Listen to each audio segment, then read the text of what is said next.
دوه لنډ تازه او مهم خبرونه تادین خان سوایی او قریشي سوایی په دې ویډیو کې وګورئ.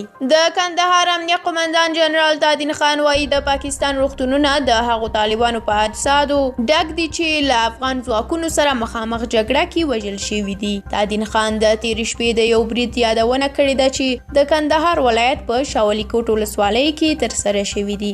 د تادین خان په خبره شاولي کوټ کې د افغان ځواکونو د هوایي بریدونو پر مهال 10 طالبان وژل شوي دي او ګڼ نور ټپیان دي. هغه زیاته کړي څوک چې له پاکستانه کندهار ته په بده سترګه راځي انجام به یې مرګ وي او وژل کیږي به.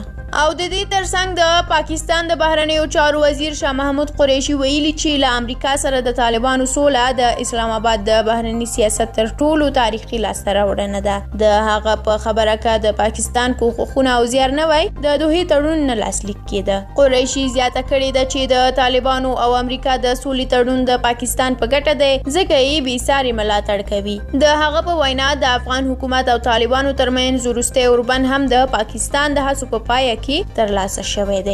له تاسو مننه چې ویډیو م تر اخره ولیدله. که مو دا ویډیو خوښه شوي وي نو لایک یې کړئ. د همداسې نورو ویډیوګانو د لیدو لپاره زموږ یوټیوب چینل در سره ضرور سبسکرایب کړئ. تر بیا یو بلې ویډیو الله مو مل شه.